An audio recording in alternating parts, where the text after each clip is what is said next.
مخاطبین از رسانه پشت ماجرای فیلم استاندار سابق یادتونه یعنی تیم زنه میگه که منم دالشونی رو آقای گلزار جابجا کرد.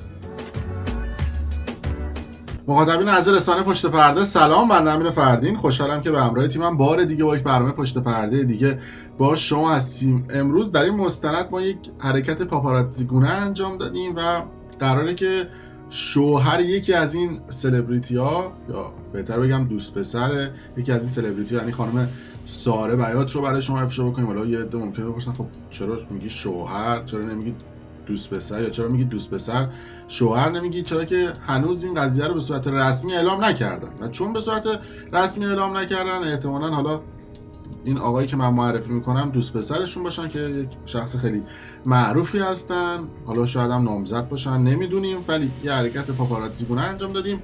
چند تا پازل رو گذاشتیم کنار هم دیگه که برای شما کشف بکنیم که داستان از چه قرار هستش، در خصوص خانم ساره بیاتی که هلوش 41 سالش، یک کوچولو راجع به پشت پرده‌های ایشون هم با شما صحبت می‌کنیم. قبل از اینکه من افشا بکنم و این پازل‌ها رو بذارم کنار هم که کورکوپرتون بریزه، اگر کانال یوتیوبی برنامه پشت پرده رو سابسکرایب نکردید، یه دکمه قرمز رنگ این پایین هست نوشته سابسکرایب، روش بزنید که بتونید ویدیوهای قبلی و جدید ما رو ببینید. اگر هم گوشتون فارسی هستش روی مشترک شدن بزنید. اگر قبلا هم سابسکرایب کردید چک کنید که سابسکرایب هستید یا نه، چرا که بیشتر کسایی که ویدیوهای ما رو میبینن از داخل ایران هستن، با وی پی ان و فیلتر شکن دارن برنامه‌های ما رو میبینن و ممکنه که سابسکرایبشون بپره. اینم از خلاقیت هستش که مسئولین داخل ایران برای فیلتر کردن اپلیکیشن ها و وبسایت ها دارن استفاده میکنن و کار ما رو هم سخت‌تر کردن. پس حتما سابسکرایب کردن یادتون نره.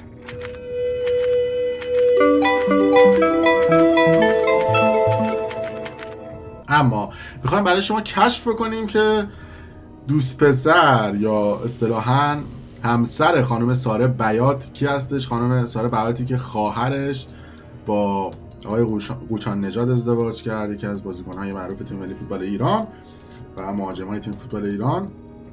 و خود ساره بیات هم خب یکی از بازیگرایی هستش که حاشیه‌های زیادی داشته در طول این سالها. شایعه ازدواجش با محمد رضا گلزار و یک سری از افراد مطرح بود، اما امروز با چیدن یک سری پازل ها کنار همدیگه بهتون میگیم که همسر ایشون کی هستش. اما قبل از این که بگیم، یک مصاحبه از آقای منوچهر هادی برای شما پخش میکنم که انتقاد شده بود به آقای منوچهر هادی به عنوان یکی از کارگردانایی که بیشتر فیلم های آخرش رو خانم ساره بیات داخلش بازی کرده و گفته بودن که چرا فیلم هایی که مثلا مربوط به دختره 21 2 ساله و 25 ساله هستش میدید به خانم ساره بیاتی که 40 سالشه 41 سالشه بازی بکنه. و اونجا توضیح داد راجع به اون موضوع و همچنین گفته بود که خانم ساره بیات در شرف ازدواج هستن. بشنوید. ایشون هم تو زندگی واقعیش هم ازدواج نکرده و فکر کنم الان در آستانه ازدواج. ما نگفتیم عروسمون 20 سالشه یا 30 سالشه. ای خانم بیات در آستانه ازدواجه، چه جالب. فکر کنم تصمیم داشته ازدواج کنه. ان شاء الله که در آستانه هم. چه خبر خوبه. آره در اصل این انتقاد رو هم من خیلی قبول ندارم، ولی خب دیگه دارم میگن این که در واقع خانم بیات نیومده بگه من 20 سالمه، نیومده ادای دختر 30 ساله حالا عروسی کرد توی سن بالاخره. آره اساسا ما هم نیومدیم در واقع ایشون ادای دختر 20 ساله رو در تو بازی کاملا پخته متناسب با سنش داره بازی میکنن. حالا شاید خب خیلی دوست دارن که نه عروس و داماد جوان‌تر باشن. اساسا سن ازدواج هم آرشون بالا رفته دیگه، مثل قدیم پسرا 20 سالگی دخترها 18 سالگی ازدواج نمیکنن. حالا خوشبختانه یا متاسفانه یا شرایط الان سن ازدواج بالا رفته. خب از اینجا به بعدش جالب میشه، چرا که میخوایم چند تا پازل رو برای شما بذاریم کنار هم دیگه و لطفاً تا انتهای این ویدیو رو ببینید. خانم ساره بیات اونجوری که علائم، نشانه ها و پازل ها نشون میدن با آقای علیرضا افکاری، یکی از موزیسین های معروف ایران در ارتباط هستن که حالا شاید هم حالا نامزد هستن یا چیزای دیگه که من الان پازل ها رو بذارم کنار هم دیگه متوجه خواهید شد. اول یه سری به پیج اینستاگرام آقای افکاری میزنیم و به این پستی که در تاریخ 27 اکتبر منتشر شده ببینید. من با خیالت هر شب و روزم مثل قصه خواب رویاییه. این پست آقای علیرضا افکاری هستش که موزیسین هستن و آهنگ‌های خیلی از خواننده‌های معروف داخل ایران رو هم ساختن. اما درست یک هفته قبل از اینکه این پست رو آقای افکاری بذاره که به نوعی عاشقانه هم بود، این عکس رو که خانم ساره بیات در تاریخ 23 اکتبر پست کرده بود اگر ببینید متوجه میشید که لوکیشن هر دو تا عکس یکی هستش. حالا یه عده ممکنه میگن که نه چه ربطی داره. به متن کپشن هم وقتی نگاه بکنید نوشته که ممنونم برای ثبت این لحظه و تمام خاطرات قشنگی که در یادم جا گذاشتید. حالا چیزهای مختلف در کپشن این عکس هست. اما نکته ای که جالب هستش، آقای علیرضا افکاری قبلا ازدواج کردن و فرزند دارن. فرزند ایشون خانم نیکا افکاری که حالا فکر کنم در خارج از کشور درس میخونن، یک کامنت گذاشته زیر این پست که اگر خانم نیکا افکاری رو که فرزند آقای علیرضا افکاری هست رو فالو بکنید میتونید اون کامنت اون زیر ببینید که گفته که مرسی از خودتون. یعنی این تشکری که خانم ساره بیات کرده از خانواده آقای افکاری بوده و از دختر ایشون. حالا اینا مهم نیست، بریم روی پازل بعدی. اگر به هایلایت های پیج آقای علیرضا افکاری دقت بکنید یه دونه عکس منتشر کرده که لوکیشن کردان رو داره و این عکس رو ما میذاریم کنار و یکی از استوریایی که خانم بیات هم ساره بیات هم پاکش کرده بوده رو اگر به شما نشون بدیم قشنگ نگاه بکنید نوشته روز خوبی داشته باشید. فقط کافیه اون عکس هایلایت های آقای علیرضا افکاری رو زوم بکنیم که متوجه بشید که هر دو تا عکس در یک لوکیشن یعنی کردان گرفته شده. اگر به آجرها و چینششون و درختان توجه کنید متوجه خواهید شد. این هم پازل بعدی.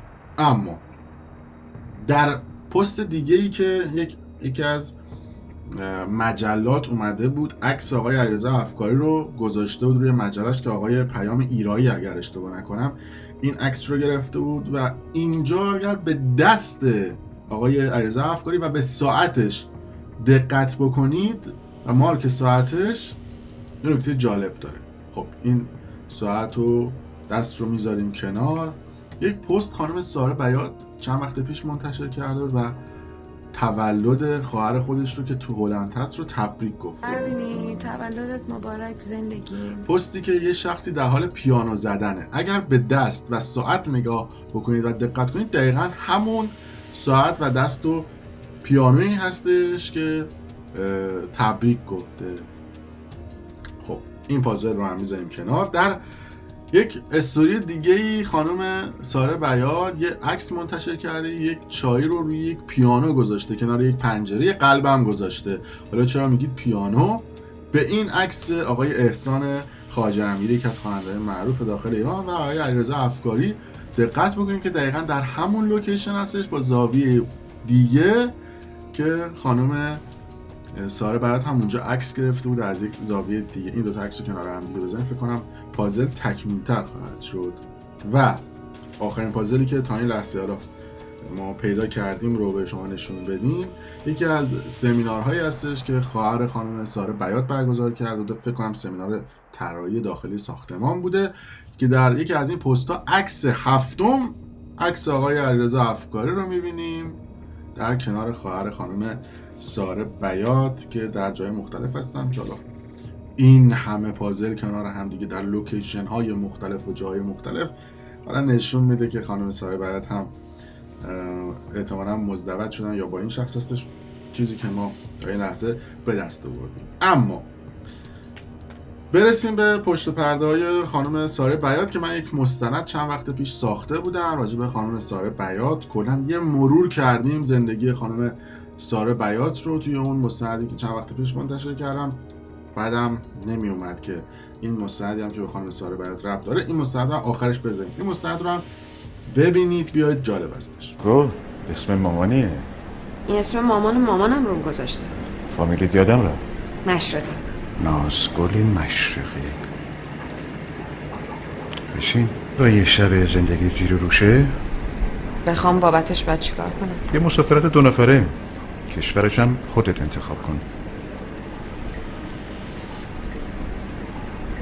از دستمزدش شروع میکنیم که برای هر فیلم طبق ادعای باشگاه خبرنگاران جوان که زیر نظر صدا و سیما هم هست، ساره بیات برای هر فیلم 120 میلیون تومان ناقابل میگیره. بعد این خبرم مال کیه؟ مال سال 1395، یعنی الان 98 احتمالاً تا 200 میلیون هم رفته دیگه، چون تورم و بالا رفتن قیمت یورو و دلار باعث شده که این بازیگرها مبالغ نجومی بگیرن. حالا این مبالغ رو جلوتر باهاش کار داریم، اما میخوایم ببینیم که این ساره بیات که اینقدر پولهای عجیب و غریب برای شرکت در فیلم ها و بازی کردن در فیلم ها میگیره چجوری بازی میکنه. یکی از این بازی زیرپوستی ساره بیات رو برای شما جدا کردیم. ببینید که ماشاءالله چقدر ایشون با استعدادن. ببینید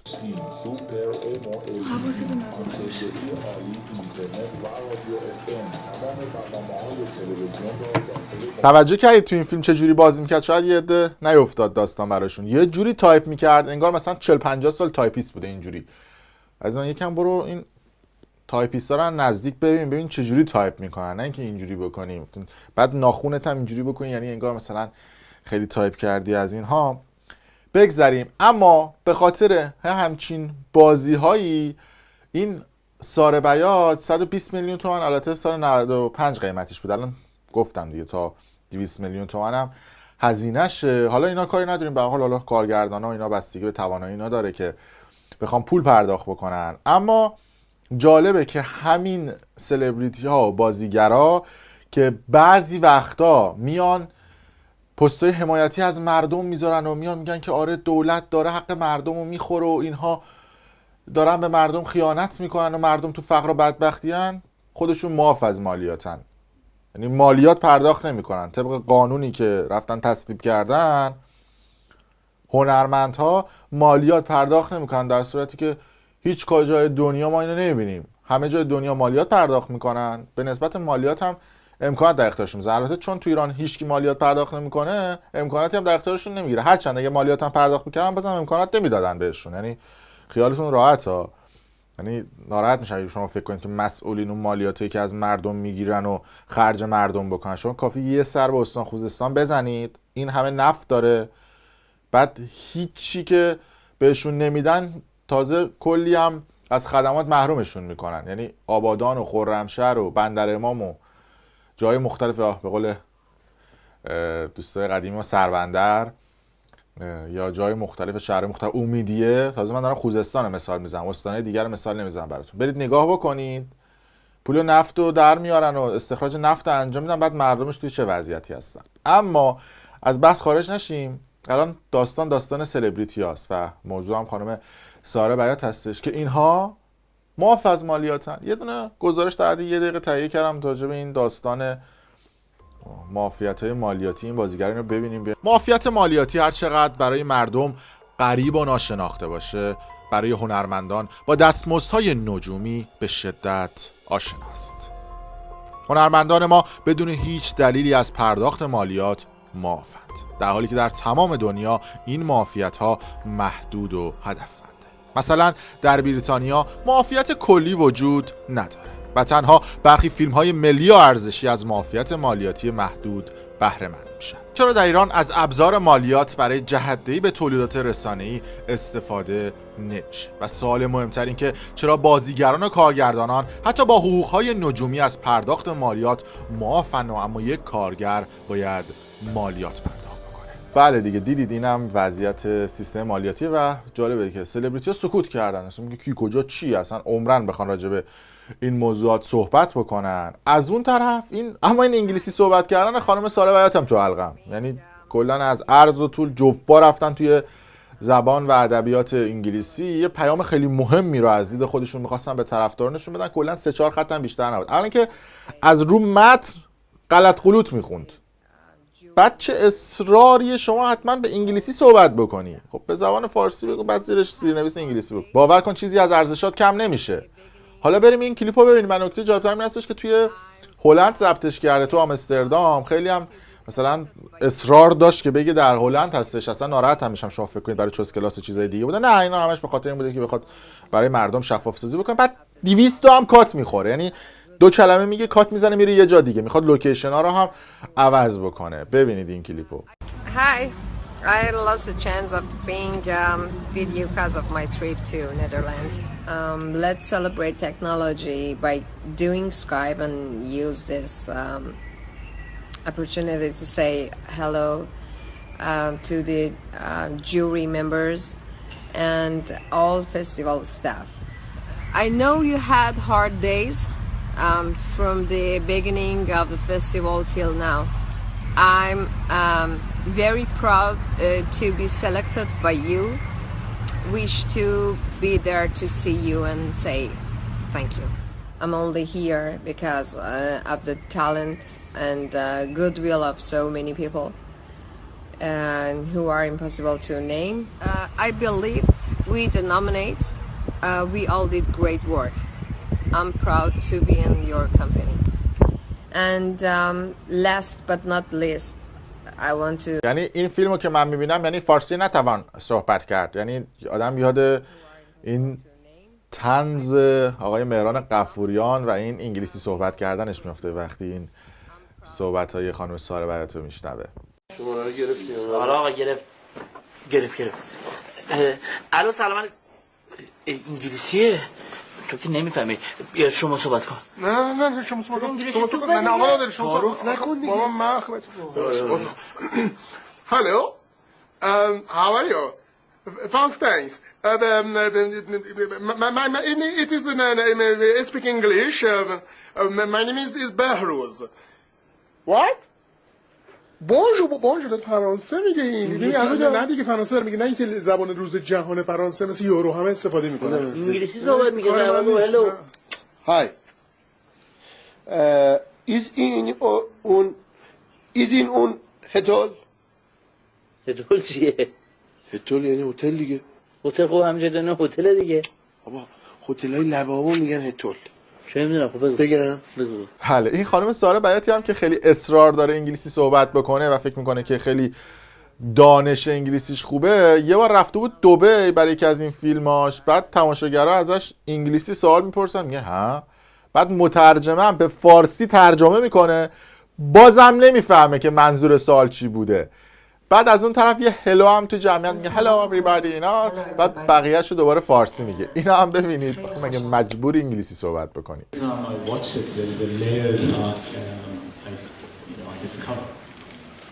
This time I can't help not to see the symbolism of the movie with Iran as a society and who represents Iran in this movie and what sort of decisions they're trying to make. Am I thinking out of the circle, or is there an intention of symbolism in this movie? I believe. سوال اینه که به نظر میاد یک شبیه سازی بین حالا گروه‌های اجتماعی یا وضع اجتماع ایران هم تو این فیلم وجود داره. شما فکر کنین شما هم همچین چیزی رو موافقین به عنوان یکی از دستاندرکاران؟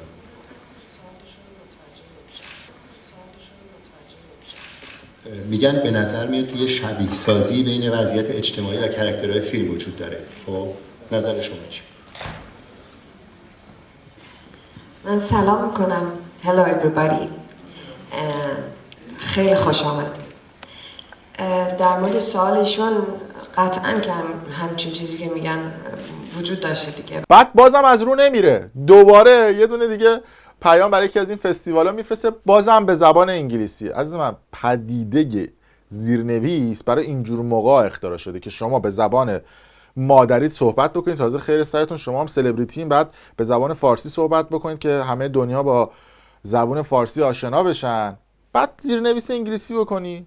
نگاه بکنید اینا. I'm grateful for such honor. I'm sorry I couldn't make it there, but supporting such cause, especially when it is about giving love to the children, it must be supported by all. Let's we all be TLLCCN LIFF, love and peace ambassador. Let's all join and help, please. I hope see you soon and thank you and bye bye. بعد دیگه دیدید دیگه الان آدم میبینه میگه واو چقدر پرفکت ایشون زبان انگلیسی صحبت میکنه. از اون فاجعه تر میدونید چیه که تو مجلس قرار تصویب بکنن که زبان انگلیسی رو از تو مدارس حذف بکنن. تازه گفتن که تو مقطع ابتدایی هم نباید تدریس بشه. معلم انگلیسی هم استخدامش در آموزش پرورش رو دارن ممنوع میکنن و تو مجلس دارن سینه میزنن که زبان انگلیسی توی مدارس قشنگ تعطیل بشه. ببینید ما چقدر داریم پیشرفت میکنیم. خیلی سرمون نماینده مجلسمون خیلی انگلیسی بلدن درست صحبت بکنن. موزه لوور رو میگن لوور و سایر موضوعات دیگه. به خاطر همین میخوان خیلی مردم هم در جهت پیشرفت امام انقلابشون سوق بدن. این نماینده مجلس رو ببینید که موزه لوور رو نمیتونه بگه. جمع‌آوری نقشه‌های خلیج فارس از موزه لوور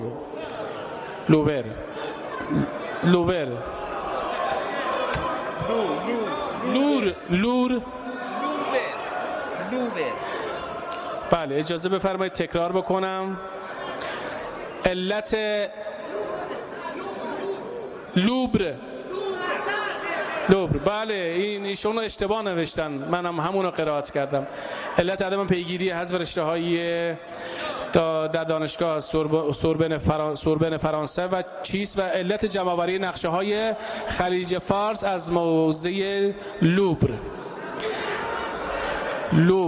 اما میرسیم به این حاشیه‌ای چند وقت پیش خانم ساره بیات. می‌دونید که رضا قوچان-نژاد اومد خواهر خانم ساره بیات گرفت و توی هلند هم عروسیشون برگزار شده بود و حالا عکسای مختلف هم نمیدونم چه اصراری بود. بعد میومد بیرون، بعدش هم فیلم عکسا که میاد بیرون میگه فیلم عکسا لو رفت. نمیدونم که فازشون چرا اینا هنوز ادعایی نسبت به لو رفتن عکسا ندارن. حالا ببینیم در روزهای آینده آیا این ادعا هم خواهند داشت یا نه. بعد از اون طرف خانم آیت الله العظما ساره بیات یه فتوا داده بود در خصوص این عکس.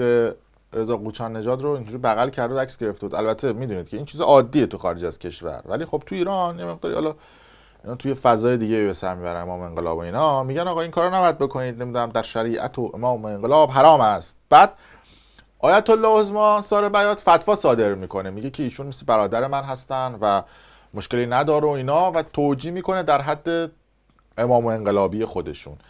این توجیه ساره بیات هم ببین، هرچند ما اصلا اعتقادی به این سیستما نداریم، حالا بغلم کردیم به خودت ربط داره، ولی که فتوا صادر میکنی اونجا کلکا پر آدم میریزه. به حال شما تو ایرانی بعد طبق قوانین ایران رفتار بکنی. ببینید این صحبتاشو. ممنونم از رضای نازنین، آقا سعید گل، ممنونم از آقای کیروش که اجازه دادن امشب عزیزان من در کنار من باشن. میدونم چقدر سختش بوده رضا اومده اینجا جای خواهرم خیلی خالی میکنم و واقعا یه سورپرایز بود. یه دفعه ما بهترینم بگم واقعا ببخشید زیاد پرحرفی میکنم، میگفتن که شوهر خواهر شبیه برادره. نه من گفتم نه من برادر ندارم ولی شبیه برادر نیست. یه ذره گشتم که ببینم شوهر خواهر واقعا شبیه چیه. احساس کردم وقتی خواهرت که پاره تنت رو میسپری تو دستان قدرتمند یه مرد و میگی مواظب خواهرم باش، حس شبیه حس پدره، واقعا مثل پدرانه است و مثل یک پدر بالای سر خواهر من رضای عزیز. ازش ممنونم و یه عکسی ما داشتیم که دست انداخته بودیم گردن، یعنی در واقع روی شونه هم دیگه. مردم همه گفتن شماها به هم محرم نیستین. خواستم بگم که من با رضا چون شبیه دست‌های پدرم واقعا احساس محرمیت میکنم. امشب به احترام شما بغلش نکردم چون خیلی توهین خوردم بابت اینکه چرا همسر خواهرم بغل کردم، ولی فقط اون شوق و ذوقم رو در خودم فرو ریختم. خیلی خوش آمدی رضای نازنین، همیشه دوست دارم. بعد دیگه صحبت‌های آیت الله العظما خانم ساره بیات رو شنیدید که فتوا صادر کردن. اما این لباس خانم ساره بیات هم براش حاشیه ایجاد کرد. ایشون نمیدونم سفیر صنایع دستی بودن چی بودن که بعد از اینکه این لباس رو با پوست حیوانات پوشیده بودن و تبلیغ کردن از اون سفیری اصل شدن و جدیدن تو ایران مد شده. مثلا طرف رئیس سازمان تره‌بار یکی از بازیگرا رو مثلا ازش خوشش میاد و داره دعوت میکنه اونجا، میگه تو مثلا سفیر پرتغال ما بشو، مثلا به اون یکی میگه سفیر هلو ما بشو. اینا نمیدونم چه دستم اینجوری میشه و اینا رو سفیر میکنن. منم دقیقاً نمیفهمم که این سفیر بودناشون چه سودی داره، مثلا چه کاری انجام میدن. هیچ وقت هم نمیان گزارش عمل کرد بدن. سفیر نمیدونم بیل، سفیر کلنگ، سفیر مثلا حالا چیزای مختلف لازم نیست بگیم و اینا، ولی خب این سفیر بودن هم خودش داستانیه دیگه. این خانم ساره بیات هم سفیر صنایع دستی بودن که عزل شدن از سمتشون. جالب بود. اما حالا این همه انتقادات از خانم ساره بیات کردیم، ایشون هم یه تریبون یه زمانی پیدا کرده بود، به قول خودشون سکوت 15 ساله خودشون رو شکوندن و راجع به یه سری از این موضوعات شفاف سازی کردن. میگفتن که به من کارت نمیدونم کاندیدای دریافت سیمرغ داده بودن، بعد رفتم اونجا دیدم برام پشمکم خورد نکردن. البته پشمکو خورد نمیکنن ولی خب در این مثال میگنجه که پشمکم براش خورد نکرده بودن و کلا گفتن که آقا فازتی شما اصلا قرار نیست جایزه بگیری و خلاصه شاکی هم شده بودن. این صحبت خانم ساره بیات هم بشنیم که عدالت هم قشنگ رعایت بشه. به حساب می اومد و محسوب میشد. خانم میریل استریپ یکی از کاندیدا بودن. ببخشید که 15 سال حرف نزدم ولی الان میخوام حرف بزنم و دلیل ناراحتیم رو بهتون بگم که محمد رضا خردمندان و عواملش رو کسی حرفه‌ای سینما هستن لطفاً نادیده نگیرید، برای که من ازت عذرخواهی میکنم محمد رضا جون که شما کار اولت بود و جشنواره فجر اصلا از شما خوب استقبال نکرد. من از طرف خودم و سایر بچه‌ها ازت عذرخواهی میکنم، از تک تک عواملت که نادیده گرفته شدم عذرخواهی میکنم. من خودم رو معرفی کردم و برای اولین بار دارم در رسانه و برای شما صحبت میکنم، فقط به این دلیل که من ساره بیاتم با اون رزومه‌ای که خدمتتون اعلام کردم این پاکت رو نمیفهمم و تا امروز ثبت کردم که ببینم جریان این پاکت چی بوده و چرا بابتش به من زنگ نمیزنین عذرخواهی کنین، چرا از گروه من عذرخواهی نمی‌کنین. فیلم ناهیدم در جشنواره اومد و شما گفتین کارگردان کار اول راهش ندیدیم، فستیوال کن رفت اون فیلم جایزه گرفت. سیمرغ من رو عوض کردین، هیچی نگفتم. فیلم ها رو هر کاری دلتون میخواد این کار میکنین. این کار به شدت توهین به شعور منه و هرگز شما رو نخواهم بخشید، چون تا امروز منتظر بودم که طلب بخشش کنید. کارت کاندیدا. چرا اسم من توش نیست؟ اشتباه کردیم. باشه اگر اشتباه کردیم لطفاً بپذیرین اشتباهات انسانتون. محمد رضا جون از چی ناراحتی شما؟ من بازیگری مملکتم 15 سال دارم برای شما افتخار می‌کنم، برای کشورم، برای مردمم. کارت درست شب نامزدی برای چی به من زنگ می‌زنید که فردا من مراسم نامزدها دعوت کنید بعد هیچ کس با من تماس نمیگیره که من بیام؟ چرا نوشتین کارت نامزدها؟ در کارت نوشته شده تاریخ گرامی 35 جشن سینمای کشور رو آغاز کردیم و اینک به همراهی شما در مراسم تجدید از نامزدهای اینجا باشید باشد. ببخشید حضور محترم خانم ساره بیات رو اشتباهی نوشتن، من میبخشم. کارت کاندیدا یعنی چی؟ من که کاندید نبودم امسال، یا اگه بودم که اشتباه کردیم. این چه بازی مسخره‌ای؟ اصلا شوخیتون با مزه نبود.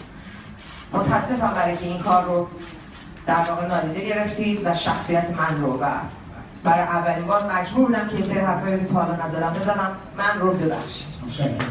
خیلی اتفاقا در این سالها برام افتاده در زندگی شخصیم، در زندگی کاریم که اگر حرف میزدم حتما که حاشیه سازترین بودم.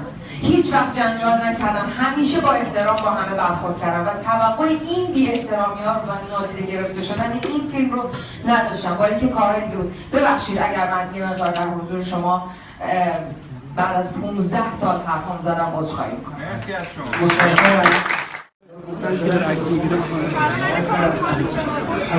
بله بله گفتگو. عمل کارت کاندیداتوری حاشیه و جنجال و آی دور بینا منو ببینید و نه، ولی واقعا این توهین رو دیگه نمیتونستم به هیچ عنوان قبول کنم. یعنی مجبور شدم اینو بگم و خدا رو شاهد میگیرم که تا امروز هم وایسادم که اگر که کسی با من تماسی بگیره یا حتی اگر عذرخواهی نمیبینن، یعنی نه تنها کار من رو ندیدن بلکه خود من رو هم دارن نمیبینن و شما خودتون همه چیز رو میدونید، من دیگه بهتره دارم. خانم بیات آخه این یکم میگید که تماس هم حتی با اتون گرفتن، یعنی هم کارت ارسال تلفنشون رو جواب ندادم، تکست به من دادن که ما برای ضیافت فردا که جشن نامزدها هست میخوایم شما رو دعوت کنیم که تشریف بیارین. پارسال چون من طبق معمول کاندید بودم بهشون گفتم که اگر بناس هیچی دیگه چیشه میخوای بدی. بعد تکست دادم، بعد کارتو فرستادن در خونه، بعد نمیدونم بعد وقتی اسامی منتشر شد شما فهمیدید که دیگه کاندید نیستین دیگه. بله من قبلش به من گفتن دیگه، قبلش به من گفتن که بفرمایید این کارت. خب این چه وضعیتی؟ این چه جشنواره‌ای؟ در مورد خیلی دیگه شما باید به ما انگیزه بدین آقایون مسئول و مدیر و قدرتمند. آخه الان این بچه‌های یعنی فیلمسازان فیلم اول ما الان قرار با چه انگیزه‌ای ادامه بدن کارشون؟ شما میدونین تو این چند روزی که من کنار عوامل کارم بودم اینا چی کشیدن؟ میدونین چی به اینا گذشت که 3 سال 4 سال عمرشو برای یه فیلم گذاشته و نتیجه اکرانش شده اینی که شما میبینید. سیمرغ رو اعلام کردن، فیلم من تو کاخ جشنواره هنوز اکران نشده. چرا؟ حرف نزنی میگن خب ولش کن بابا اینو نادیده بگیریم بره، این که بس نیست بره. بله این مستند تقریبا طولانی رو هم دیدید. امیدوارم که خانم سارا برات هم خوشبخت بشن و به هر حال سبک اون پاپاراتزی هستش و نه میخوام بگیم که این ارتباط بده، نه میخوام بگیم ارتباط خوبه. به هر حال یه چیزی هستش که دوستان و افرادی که دنبال میکنن این سبک اخبار رو دوست دارن و ما هم اون اخبار رو پوشش میدیم. در صورت مرسی که تا این لحظه با رسانه پشت پرده همراه بودید. اگر دوست داشتید ویدیو رو لایک کنید و برای دوستان خودتون به اشتراک بذارید. در صورت ممنون که با ما همراه بودید. مرسی.